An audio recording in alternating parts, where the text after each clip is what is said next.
Sikuwahi kufikiria kama siku moja naweza nikakimbia nchi yangu.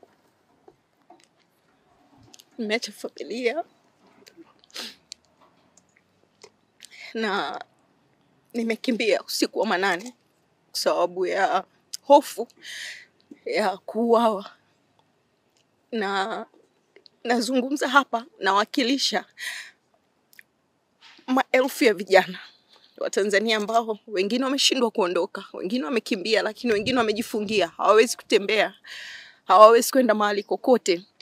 Baadhi ya viongozi wa chama cha upinzani nchini Tanzania, Chadema, wamekimbilia nchini Kenya wakidai kuhofia usalama wa maisha yao, wakisema mazingira ya kisiasa yamezidi kuwa hatarishi. Viongozi hao wakizungumza jijini Nairobi ambapo walikutana na waandishi wa habari wakieleza kuwa wamekuwa wakikabiliwa na vitisho, ufuatiliaji wa siri na hali ya hofu tangu kuongezeka kwa mvutano wa kisiasa nchini Tanzania baada ya uchaguzi uliopita. Katika mkutano huo na waandishi wa habari, viongozi hao walionekana pamoja na mwenyeji wao, kiongozi wa Roots Party nchini Kenya, George Wajackoya. Tukio hilo limevutia hisia miongoni mwa wachambuzi wa siasa za kanda, wakiona kuwa ni ishara ya kuzidi kwa hofu ya kisiasa miongoni mwa upinzani nchini Tanzania.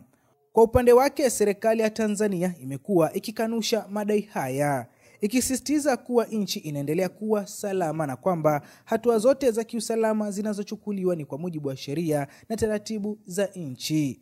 Serikali pia imekuwa ikisema mara kwa mara kwa Tanzania inaendelea kuheshimu haki za binadamu na uhuru wa kisiasa kwa mujibu wa katiba.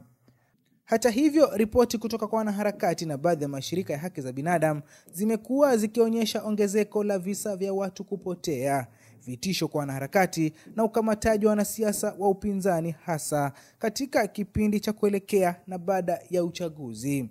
Hali hii imeibua mjadala mpana kuhusu nafasi ya upinzani na mustakabali wa demokrasia nchini humo. Wachambuzi wanasema hatua ya viongozi wa Chadema kukimbilia nchini Kenya inaweza kuongeza shinikizo la kimataifa na serikali ya Tanzania, hasa kutoka kwa mashirika ya haki za binadamu na baadhi ya nchi washirika, kutaka uchunguzi huru kuhusu madai ya ukiukaji wa haki. Kenya, ambayo imekuwa ikihusiana kwa karibu na Tanzania kupitia Jumuiya ya Afrika Mashariki, mara kadhaa imekuwa ikijikuta katikati ya mijadala ya kisiasa ya kikanda, hasa pale viongozi wa upinzani kutoka mataifa jirani wanapojitokeza ndani ya mipaka yao. Mfano mzuri ni kiongozi wa upinzani nchini Uganda, Kizza Besigye, ambaye alikamatwa nchini Kenya.